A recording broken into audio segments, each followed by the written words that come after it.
tembea, zunguka zunguka, inama inama, useme ni Bwana. Tembea tembea, zunguka zunguka, inama inama, useme ni Bwana. Tembea tembea, zunguka zunguka, inama inama, useme ni Bwana. Tembea tembea, zunguka zunguka, inama inama, useme ni Bwana.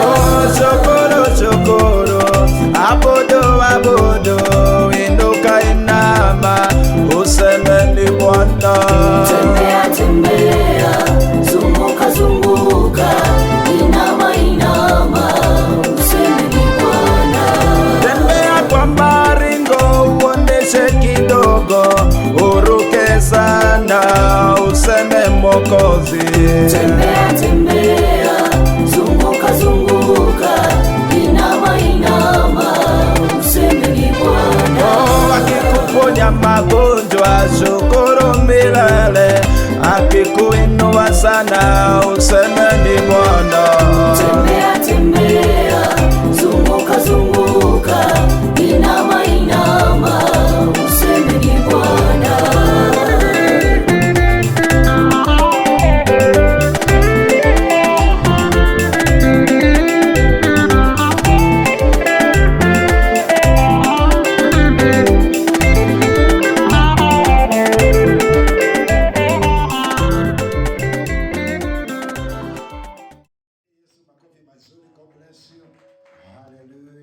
Tunaweza kuketi. May the Lord bless you in Jesus name. Asante kwa waimbaji, Bwana awabariki sana. May the Lord bless you in Jesus name. Hallelujah. Bwana Yesu asifiwe. Hebu nipungie mkono kidogo. Hallelujah, tuko salama. Tunashukuru Yesu. Nataka tuweze kuingia katika neno. Na nataka niweze kuongea kuhusu maombi na majira ya Mungu. Amen. Prayer and the seasons and the timings of God. Maana Mungu asipojibu si kwamba amesema hapana, lakini Mungu anafanya kazi kwa majira. Kuna mambo ambayo tunayaombea hayajatimia, lakini kwa wakati wake ukifika, Mungu atatenda. Somebody say amen. Wakati wa Mungu inaweza kuwa sio leo, lakini wakati wa Mungu huwa unafika. Na kwa hivyo sio kila maombi ambayo inaombwa leo ati Mungu anajibu leo. Kuna maombi mengine ambayo Mungu anajua, wacha nizuie. Anajua kwa wakati wake tu atatenda. Bwana asifiwe sana. Na hebu tuongee kidogo juu ya seasons. Mungu anafanya kazi kwa wakati na majira. Wakati Daudi aliwekelewa mafuta awe mfalme katika Israeli, aliongojea miaka 10 na ngapi? Miaka 13. Sauli bado alikuwa amekaa kwa kiti tu. Lakini Daudi alikuwa anajua, mimi ndio nimewekwa mafuta nikaweze kuwa mfalme. Lakini haikufanyika wakati alitiwa mafuta. Miaka 13 iliyotimia, maandiko inasema wazee wa Israeli wakaenda kwa Daudi wakamwambia kupitia neno la nabii Samueli, ilisemekana wewe ndio utakayetulisha kuwa mfalme na mtawala katika nchi ya Israeli. Tumekuja kwako ili tukakutia mafuta ukaweze kuwa mfalme katika Yuda na baadaye katika Israeli. Na wakati wa Daudi ulipofika, akatawala Israeli kwa miaka 40. I declare your season will not pass you by in the mighty name of Jesus. Somebody say amen. Inua mikono juu nikutabirie. I prophesy your time is coming. Haujachelewa, na wakati wako ukifika, Mungu aliyesema ni mwaminifu na akaweze kuyatimiza maneno yake. May you receive it this hour in Jesus mighty name we pray. Somebody say amen. Amen. Mungu anafanya kazi kwa wakati na majira. Na kwa hivyo unapokaa katika maombi, kuna maombi ambayo tunaiomba lakini haijibiwi, lakini ni mzigo tu. Tunajua tu kwa wakati wake Mungu atakuja kutenda. Nataka tuweze kufungua kitabu cha Daniel chapter 2. Let us go katika kitabu cha Daniel Daniel chapter 2 and verse 21. Daniel chapter 2 and verse 21. Wale ambao tunapenda maombi, tukae katika hata wakati hajajibu, tutazidi kuomba. Hatutachoka, maana hatujui wakati wa Mungu ni lini, na wakati wa Baba ukifika atatenda. Daniel chapter 2 and verse 21. The Bible says, He changes times and seasons. He removes kings and sets up kings. He gives wisdom, the wise, and knowledge to those who have understanding. It takes understanding to know that He is a God of seasons. He is God of times. Daniel chapter 2 and verse 21, He says, He changes times and seasons. Mungu hubadilisha nyakati na majira. Maana nyakati na majira iko mikononi mwa Mungu. Na ndio unaona ukiangalia Mungu anakuwa na program yake inakuwa intact. Na ndio Yesu alisema, mimi sijui wakati wangu wa kurudi, lakini yeye Baba anajua wakati wangu. Rafiki, wakati unaomba ukimwambia Mungu na kukoja Mungu katika maombi yako, anajua wakati anakuja kujibu. Wewe kazi yetu ni kuomba. Hallelujah. Anabadilisha wafalme kwa wakati wake, ndivyo maandiko yanasema. Anawapatia hekima na uwezo, na Danieli anasema na hii mambo inachukua kuelewa. He is a God of seasons. Wakati Mungu aliniita niwe mchungaji, niliongojea miaka 7 ya kuanza kuhubiri. Nikitaka kutoka, ananiambia hapana. Wakati Baba aliniita, niliitwa kwa njia ya ukuu sana. Nilikuwa ninaomba kwa nyumba, na for the first time nilimwona malaika akaingia kwa nyumba yangu, akaniambia ninataka kukuonesha kitu. Alikuwa amebeba nyororo. Niliogopa sana, nikamuuliza Mungu, kwani ni malaika wa nuru ama ni wa giza? Akaniambia this is my angel, na kuna kitu nataka kukuonesha. Ule malaika akaniambia nataka kukufungulia mahali. Akavuta ile nyororo, nikaona shimo, na kule ndani akaniambia nitakupeleka kwenye safari. Nikaona kulikuwa katika ile shimo lilikuwa limejaa moto, na ilikuwa sasa ni kama dunia nyingine, na limeshona moto. Then wanadamu walikuwa wakienda wanaingia kwenye lile shimo. Malaika akania, na watu nilikuwa naona watu wamebeba pombe, watu wanachonga miraa, watu wanavuta sigara, watu wanaraha. Akaniambia dunia inaingia kwenye hili shimo, na hii ni jehanamu. Nikaingia katikati ya ile shimo na watu. Ninaambia watu, tafadhali, kule hii ni mlango, hii shimo, katika hiyo mlango kule ndani kuna ulimwengu mwingine na una moto. Tafadhali ninawaombea msiingie kule. Lakini hakuna mtu alikuwa ananisikiliza, watu walikuwa wanaingia tu. Hiyo maono ilipoisha, Bwana akaniambia kupatia huduma mbili. Na kupatia huduma ya kanisa na huduma inaitwa neno kazini. Ende ukawaambie watu waokoke na wampe Yesu maisha na ufundishe neno langu. Nikasikia nimejawa na Roho. Nikasikia wakati ni sasa. Bwana akaniambia wakati haujafika. Rafiki yangu, nilisubiri miaka 7 nikiwa na ile maono. Ninaenda Katoloni, naenda kwenye misitu kufunga na kuomba, na muuliza Mungu sasa ni sasa. Wakati mmoja nikiwa ninaomba City Park kwenye msitu, nikamuuliza Mungu, na wakati ya ile maono uliyonipatia wakati wake ni lini? Bwana akaniambia 2010. Hiyo ilikuwa miaka 10. Akaniambia subiri miaka 10 ndivyo uende ukafungue kanisa. Nikamuuliza Mungu, miaka 7. Nikamuuliza Mungu miaka 7. Baada ya hiyo maono ya utukufu akaniambia subiri miaka 7. Na baada ya miaka 7 nitakutuma. Hiyo miaka 7 ndio nilitumika chini ya Pastor Pius Mwiru na mchungaji mwingine. Nilisubiri.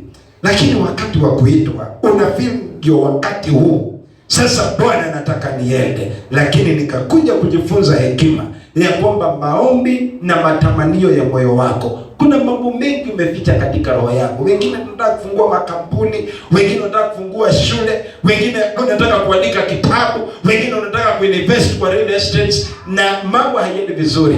Endelea kuomba ukiongojea, na usichoke kwa yale mambo iliyo katika moyo wako, maana Mungu si kama mwanadamu. Wakati wa Mungu ukifika, Mungu ni mwaminifu, atatenda. Somebody say amen. And I want to encourage you in prayer, ya kwamba usichoke. Mama Charity alikuwa ananiambia, Pastor, Mungu hakuji haraka na hakuji polepole, lakini Mungu hachelewi. Kuna watu ambaye tuko hapa na kuna mambo uko nayo hapa kwa moyo wako ambaye unamgojea Bwana akakuja kutenda. Wengine wetu ni madhabahu fulani, unataka Mungu akaweze kuvunja hiyo madhabahu. Umetolea sadaka, umeiombea, umewekelewa mikono, umefunga na kuomba, na unashindwa kwa nini Mungu hasikii. Endelea kuomba, endelea kuomba. Wewe ni kama unasukuma jiwe, unafikiria aliende, lakini kuna mahali ninaelekea. Wakati wa Mungu ukifika, utawasikia malaika wakiimba. Wakati wa Mungu ukifika, watu watakushika mkono. Kutakuwa na neema, and it shall be your appointed time for the Lord to answer your prayer. May you, I release grace for prayer upon your life in the name of Jesus. Somebody say amen. Wangapi kwanzia leo tutakaa kwa maombi? Lazima ukae kwa maombi. Hata asipojibu ni Mungu, hata akisikia ni Mungu. Na imaanisha asikii, anasikia. Hebu angalia Danieli. Danieli alikuwa anasoma kitabu cha Yeremia na akasoma kitabu cha Isaiah, na akaona imeandikwa kuna wakati ambao Mungu atakuja kuwarejesha Waisraeli na kuwarudisha katika nchi yao. Wakati ule Waisraeli walikuwa katika nchi ya Babeli. Maandiko yanasema Danieli akaomba siku 21 akimuuliza Mungu, na hiki kitu kitakuja kutimia lini? Siku ya kwanza Mungu hakusikia, ya pili, lakini siku ya tatu, siku ya 21 Mungu akampatia Danieli matamanio ya moyo wake. Haleluya. Na ninajua uko na desire. Ungependa Mungu akutendee nini? Ni nini unatamani? Kuna siku ambayo inaitwa siku njema, ambaye Mungu atakupatia mafuta. Hautakuwa na magonjwa, hautambembeleza mtu akusaidie na pesa, utakuwa na fedha kama mtu. Wakati ambao mhubiri kama mimi natamani ya kwamba Mungu atakuja kunitumia. Kila mtu anaongojea siku ambayo itaitwa siku njema, ambaye maisha yako itakuwa na heshima, lakini unashindwa. Je, kuna matumaini yangu kwa sababu ya kesho? Tulia katika maombi. Mungu wetu hananga haraka, kwa wakati wake atatenda jambo. And I want to prophesy to you that ile kitu ambacho Bwana Yesu ataenda kukutendea hakuna mwanadamu ashawahi kufanya. Mungu wetu anaweza. There is power in prayer. I want to encourage you, pray, pray and stay in prayer. You will see what God will do. Na maombi hainanga haraka. Wacha nikwambie, tunaishi kizazi cha tunaishi kizazi ambacho watu wanatumia ndege. Maisha ni mbio mbio. Jana nilikuwa nimeenda kuombea watu fulani wa hiyo kambi imetoka Kenya, lakini wanafanya kazi Germany. Lakini wamenunua shamba upande wa Malaa. Nilikuwa nimeenda kuwaombea. Nikauliza kutoka safari imechukua muda gani? Wakaniambia masaa 6. Yaani dunia inakimbia. Watu wana haraka. Nilikuwa naangalia pia science, vitu ambavyo havina maana. Nilikuwa naangalia wanaongea juu ya jua, kutoka hapo mpaka kufika kwa jua inachukua miaka 19. Wanadamu wana mbio. Mambo inaenda haraka. Sasa tuna ile majiko ambayo tunatumia meko na zile majiko zingine unapika haraka. Chai tunapika dakika 2. Hii mambo ya West, ile mambo ya kushinda ukiweka jiko makaratasi, hiyo mambo tushapita. Na in fact kama uko pale tunakukomboa. Bwana sasa. Mambo yashapita kitambo. Siku hizi kuna masufuria ya kufunga.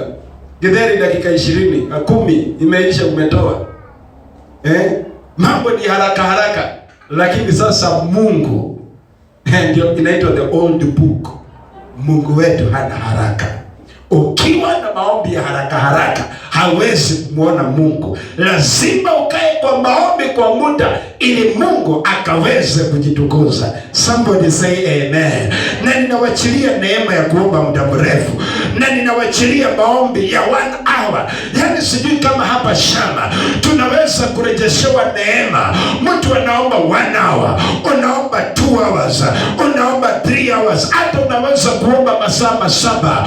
Unaweza kwenda mlimani na unakaa kule siku 40, na wakati unashuka kule mlimani unashuka na mafuta na nguvu za Bwana. Lazima tukae katika maombi ili Mungu akaweza kufanya kazi. Somebody say amen. Amen. Prayer, there is power in prayer. Angalia katika Biblia, ukiangalia watu ambaye walifanya mambo makubwa katika Biblia walikaa muda mrefu sana katika maombi. Angalia Moses, alikaa siku 40. Walipokosana na Mungu akarudi tena siku 40, 8 days akiwa mlimani. Angalia Bwana Yesu, siku 40. Nilikuwa nasikiza testimony ya Pastor Kimani wa Nakuru. Wakiendelea na huduma, Mungu alimtuma mlimani aende kufunga siku 40. Wakiwa wanaomba na kufunga na wachungaji wake, mchungaji wake mmoja akamwambia, Pastor, hii kijiji na watu wengi, naona tu break fasting ya 21 days, the rest of the days 20, tuhubirie hii kijiji na evangelism. Kimani akamwambia, hapana, ukitaka kumuona Mungu lazima uwe na maombi haina haraka. Tutakaa siku 40 mlimani, hatutaondoka haraka, tutasubiri mpaka Bwana afanye kazi yake. Bwana asifiwe sana. I'm calling you back to prayer. Prayer. Nyimbo ambazo hazina maombi hazina utukufu. Kazi ambayo haina maombi haiwezi kwenda mbali. Wengine wetu tunasomesha watoto kwa maombi, vitu tulizo nazo ni maombi, milango ya pesa ni maombi, miujiza tulio nayo ni maombi, injili tunahubiri kwa maombi, tunatembea na Bwana kwa maombi. Hatuwezi tukawacha.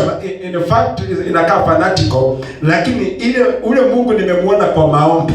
Hata leo nikiambiwa hakuna Mungu, nitaendelea kuomba kwa sababu nimeshuhudia. There is power in prayer.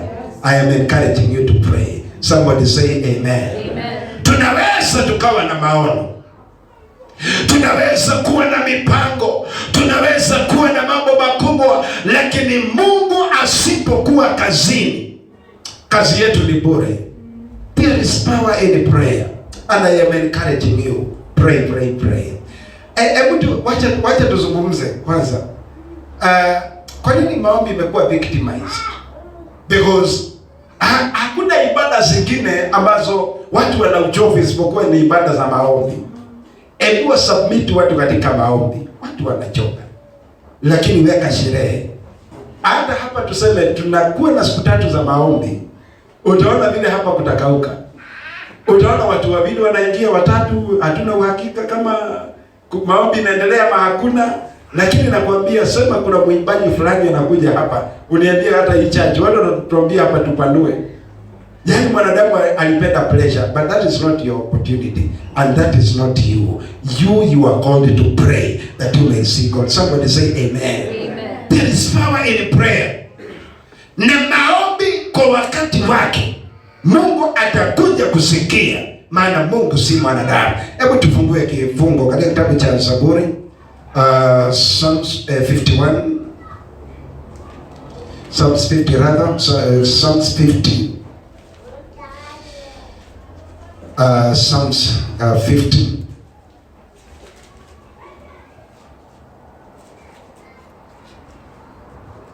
Psalms 50 and verse 15.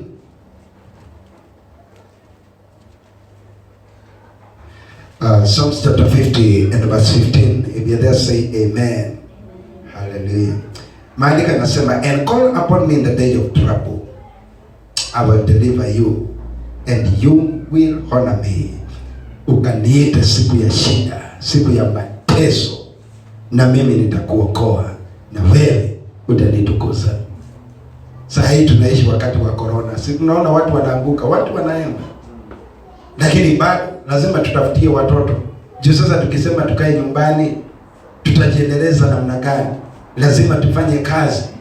Bwana asifiwe sana. Lakini wacheni niwaambie, hatutaogopa hii kitu, tutaikalia katika maombi mpaka wakati Bwana Yesu atakuja. Anaweza kosa kuja leo, but kuna wakati Mungu atakuja. Call upon me in the days of trouble. Ukaniite wakati unateseka. Kuna siku ambayo haitakuja katika maisha yako. Nilikuwa nasikiza Sami Irongo na hiyo wimbo nimeirudia hii wiki. Anasema na kuna siku inaitwa siku mbaya ambao watu wanaomboleza. Mtu anachotwa kwa sababu ya kutolipa madeni ya mabanki. Anasema na hiyo siku haitawahi fika maishani mwangu. Anaideclare siku mbaya haitawahi kujia. Wakati utaamuka na wewe ni mgonjwa. In the mighty name of Jesus, somebody say amen. Wakati wanaamini ya kwamba Mungu atanitengenezea njia. Hata kama sio leo, kuna kitu Mungu ananipangia katika ulimwengu wa rohoni. Hallelujah. Call upon me in the days of trouble. Kuna wakati ambao shida huingia, wanadamu wanateseka katika magonjwa, lakini prayer, maombi ndio utakayetuokoa. Maombi na maombi hainaga haraka. Ukiona hii maombi ya haraka, ujue inarudi. Hallelujah. Maombi lazima ikae. Ile maombi ina haraka ni chakula peke yake, juu itapoa. Lakini hii maombi mengine lazima tudumu katika maombi. Hebu imagine mtu anaomba, hata wewe ukiwa Mungu, wanabiashara tupageni, tuelezaneni ukweli. Wacha tuweke vitu katika mizani. Wewe ni Mungu umekaa mbinguni. Mwanadamu anakuja na dakika 5 anakuambia, Father bless me with an international business. Can you balance the weights? Is that prayer really compared to the need? Hallelujah. Baba nifanye mwanabiashara wa mataifa. Maombi ya dakika 2. Hata ukiweka katika mizani, Mungu anaweka mzani. Maombi ni tudogo sana. Lakini Mungu akiona umejitoa na kukaa na yeye kama Paulo na Sila, lazima Mungu atume muujiza wako. Maombi lazima tuchape. And I release grace to pray, especially in the morning. Somebody say amen. Amen. Command every morning in prayer. Command every morning in prayer. Shetani anaweza akaifunga maisha ya mwanadamu. Unajua kuna watu ambaye amebarikiwa katika mambo ya kibiashara. Ana lugha ya biashara, anajua mashimo, yani ni mzuri, na hata kama hajasomea lakini ni mzuri, lakini ako na roho ya makelele. Akipelana bwana piga makelele ya bwana hasira, hivi ndivyo anapoteza. Nilikuwa nahubiri Nyamakema kuhusu kufungwa, na nilikuwa na sijui kwa nini hiyo kitu ikakuja. Nikaanza kuongea kuhusu makelele. Nikasema wachana kwanza na magonjwa. Wachana kwanza na hii roho nyingine. Mtu anaweza akawa na roho ya makelele. Anapigia makaso makelele, kwa nyumba makelele, yani anapenda makelele. Na hivyo ndivyo, hiyo ndio inamaliza. Hasa nikasema kuna mtu ambaye ako hapa, biashara yako imekufa kwa sababu ya makelele. Nilipomaliza Nyamakema, mama mmoja akakuja akaniambia kwa dirisha gari. Akaniambia, pastor, huyo ni mimi. Kazi yangu ilikuwa Julei inaisha kwa sababu ya makelele. Dada yangu pia ni wa makelele, double portion. Hiyo kazi ni kuisha inaisha. Sisi ni watu wa makelele. Wengine wameanza juzi wametupita. Maana tumefungwa na nini? Makelele. Kuna mtu amefungwa na hasira. Yaani shetani anakufunga na vitu ambavyo hawezi kutugundua haraka, lakini tunamaliza maisha yako. Lakini wakati unadumu katika maombi, Mungu anavunja hiyo minyororo kama wakati wa Paulo na Sila. Bwana asifiwe sana. I want to call you back to prayer. Maombi ndio itakao kufungulia milango. Maombi ndio itakaye kuinua. Na kuambia shamba, tukikaa vizuri katika maombi, Baba atabariki kazi ya mikono yetu. Tutasomesha watoto wanaenda ng'ambo. Baraka za Bwana zitakuwa pamoja nasi. Somebody say amen. Bwana baraka wale waombao. Mwimbaji anaimba anasema ninasikia Roho wa Bwana akinieleza niombe sana. Ninasikia Roho wa Mungu akinieleza niombe sana. Niombe sana. Niombe sana. Roho wa Mungu anatusukuma. Roho wa Bwana anasema na moyo wako. Hebu niwaulizeni, tafuta moyo wako. Kuna wale ambao umbali umefika. It is the power of prayer. Na wengine wetu tumefika hapa kwa sababu ya maombi ya mama. Kumbuka tu, funga macho na ukumbuke. Mahali umefika. You can attest to me. Pastor, it is not by muscle. It is by the prayer. I made a prayer to God long time ago, and that is where I'm standing where I am today. It is by the power of prayer. Na nikupatie hekima. Kile kitu ambacho kimekuinua, mtu akiachaki kukifanya. Ikiwa maombi ndio imekuinua, mtu hawachaki maombi. Hii Nairobi iko na raha nyingi. Nairobi na mambo mengi. Na ndio unapata Friday, watu wanaenda kunywa, watu wanaenda nini, watu wanaenda mambo mengi. Lakini wewe uliyeitwa na Mungu, hapa, usiache hapa. Nakumbuka pastor wa kitambo, the old pastor, alituambia zameni katika maombi, kaeni katika maombi, ndio tumesimama katika wokovu. Somebody say amen. Go back to prayer. Now there are different levels of prayer. Number one, there is what we call praying in the spirit. And when we talk about praying in the spirit, tunaongea kuhusu kuomba katika ndimi za Roho Mtakatifu. Wakati you pray in the spirit ama in the tongues, hapo wakati unaomba katika rohoni, hakuna maombi inaweza kupita hiyo. Maombi ya rohoni ama praying in the spirit ama kuomba katika ndimi, number one, huwa unaombea mapenzi ya Mungu. Number two, unaombeanga siri za Mungu na unalinua pia jina la Yesu Kristo. Praying in the spirit is the most powerful prayer. Inakuronga vipawa vya unabii. Hapa tukianza kuomba katika rohoni, utaona mtu anatabiri, mwingine anatumiwa, kuna kuwa na ukombozi, kuna kuwa na nguvu za Bwana katika maisha yetu. Watu wanaanza kutumika, maana inachochea vipawa za Mungu maishani mwako. And I declare, may the Lord fill you in the mighty name of Jesus. Somebody say amen. Number two level of prayer is praying with understanding. Ni kuomba katika lugha ambayo unayoielewa. Nayo hiyo unakabidhi mahitaji ya moyo wako mbele za Bwana. Maombi ni mazuri. Another type of prayer inaitwa the prayer of intercessory. The prayer of intercessory ni kuombea watu wengine. Inaitwa maombezi. Unaombea kanisa, unaombea nchi ya Kenya, unaombea watoto, mambo kama hiyo. Na kuna maombi mengine inaitwa supplication. Supplication ni maombi ya muziko. Kuna muziko fulani. Hii ni maombi ambayo mtu anaomba kwenye machozi, maana unamsubiria Mungu. Kuna kitu na muujiza ambao unatarajia kutoka kwa Bwana. Inaitwa supplication. Na ndio Paulo anasema, be anxious for nothing, but in everything by prayer with supplications let your requests be known unto God. Ushawaangalia familia yenu ukashindwa, why us? Kwa nini why us? Why us? Na badala ya kubeba hiyo mzigo unaibebanga inakuwa maombi. You turn it into supplication and commit that burden unto God. And I declare in the name of Jesus, may every supplication reach unto the throne grace of God, and may the Lord grant you your testimony in the mighty name of Jesus. Amen. And then lastly ni kwamba prayer is supposed to be a choice. Ni maamuzi. Hakuna ministry ya maombi, hakuna mtu aliye na uwezo wa maombi, ni maamuzi. Mtu yeyote anaweza kuwa na nguvu za kutafuta Mungu. Yeyote.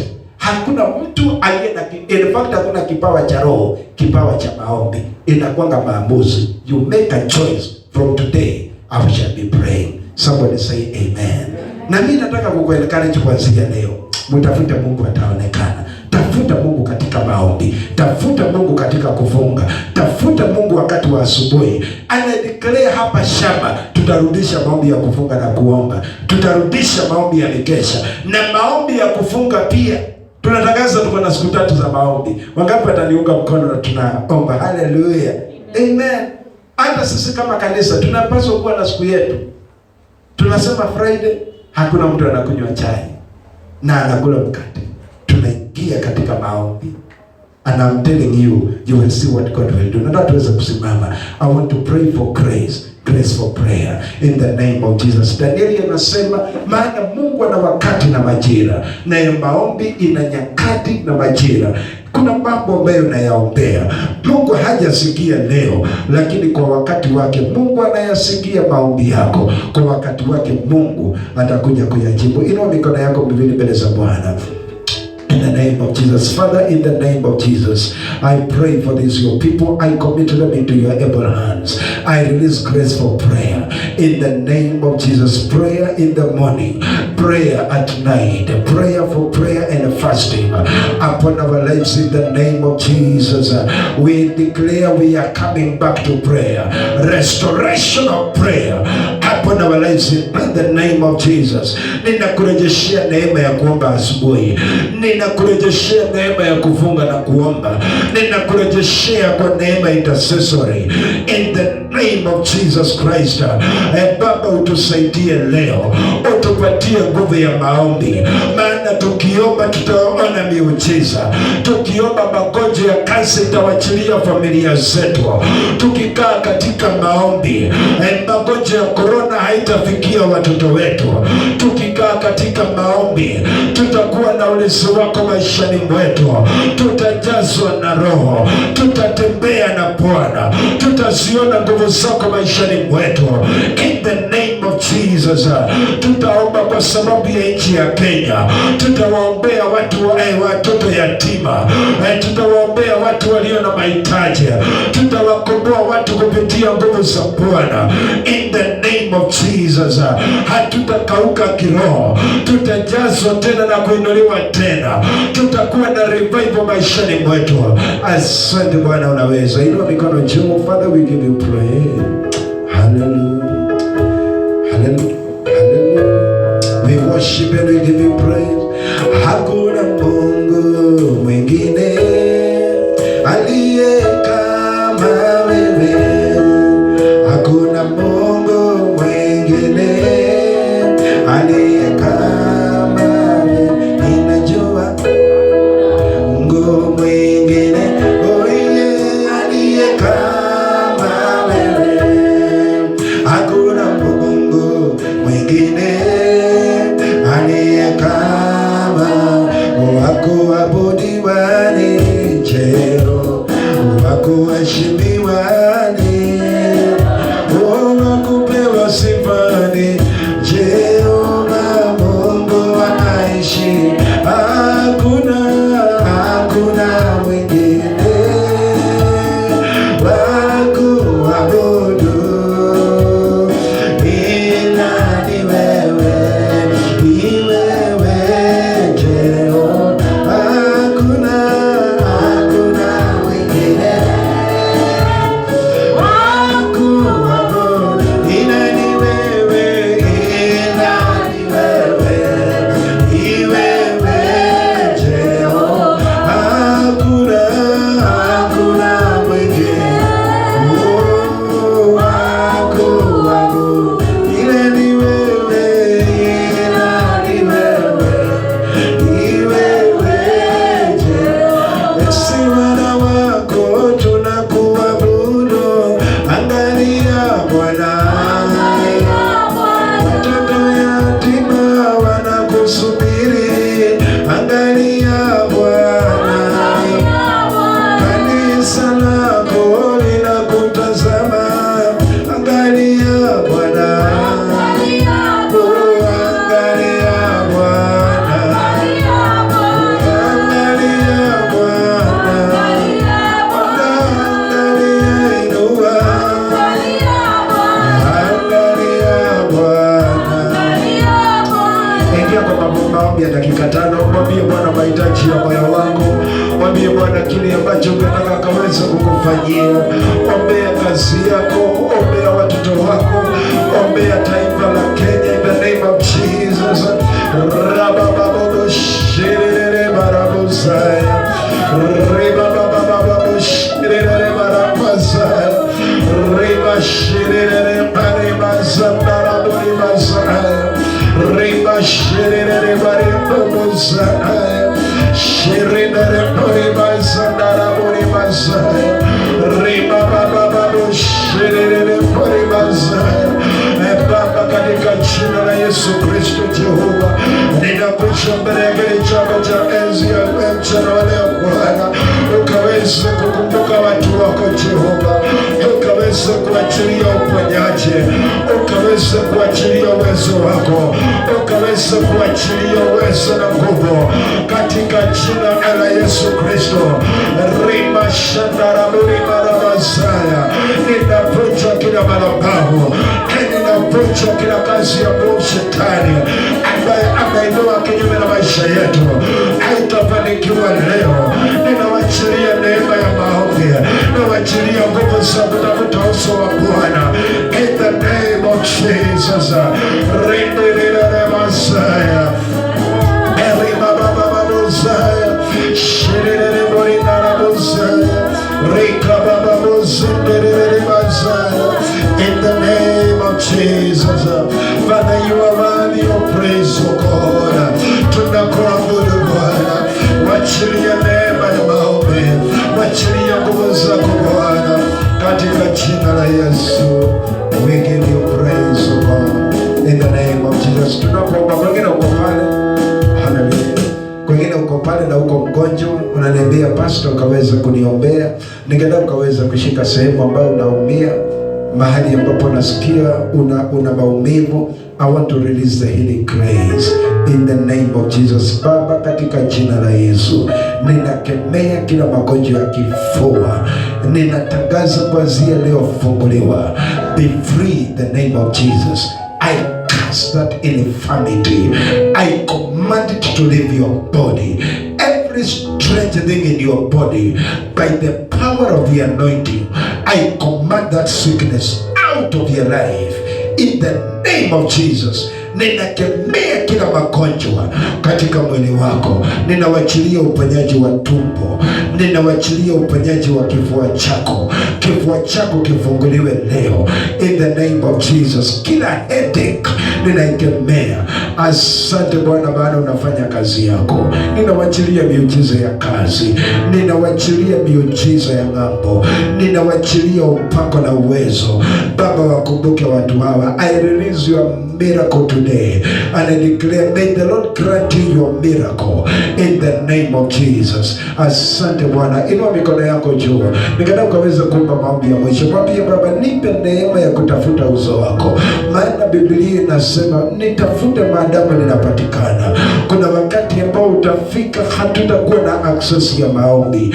Ombea maisha yako ya kiroho. Mwambie Baba, unijaze na nguvu zako, unijaze na upako na uwezo wa maombi. Nikutafute asubuhi Bwana. Sitakuwa na maombi ya haraka haraka. Nipatie uwezo na neema Bwana ya kukaa muda mrefu katika maombi nikikusubiria Jehova. Danieli alishinda kwa maombi, Musa alishinda kwa maombi, Daudi alishinda kwa maombi, Yakobo akiwa Jaboki alishinda kwa maombi. Kila altars katika familia zetu tutazishinda katika maombi.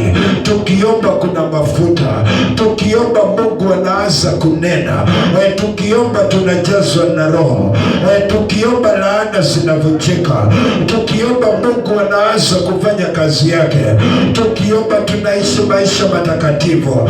Tukikaa katika maombi, akili zetu zinafunguliwa, mawazo yetu inafunguliwa. Hatuwezi kuiacha maombi ya asubuhi, hatuwezi kuiacha maombi ya usiku, hatuwezi kuacha maombi kwa huduma, hatuwezi kuzima maombi. Maana wengine mahali tumefika, sio kwa sababu ya akili zetu, miujiza ya kikazi tulio nayo, ni kwa sababu ya nguvu za kufunga. Tutamsubiria Bwana na tuko na imani kwa wakati wake Mungu atatenda miujiza. Father, we give you praise. We magnify your name.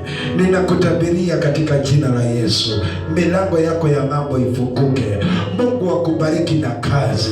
Mungu abariki kazi ya mikono yako in the mighty name of Jesus. I break that curse in your family. I break every generational curse and I declare it is nullified in the name of Jesus. Familia yenu imefunguliwa. Mungu abariki kazi ya mikono yako. Kila roho ya makelele, kila roho ya hasira, kila roho ya kugombana na watu, ninaikemea mchana wa leo katika jina la Yesu Kristo. Tunakemea kila roho ya hasira. Mungu akupatie roho ya upole, akubariki mawazo yako, utaenda mbali kwa uwezo wake Bwana. In Jesus mighty name we pray. Somebody say amen. Patia Yesu makofi mazuri. Weka makofi na vigelegele kwa Yesu. Hallelujah Jesus. In Jesus mighty name we pray. Somebody say amen.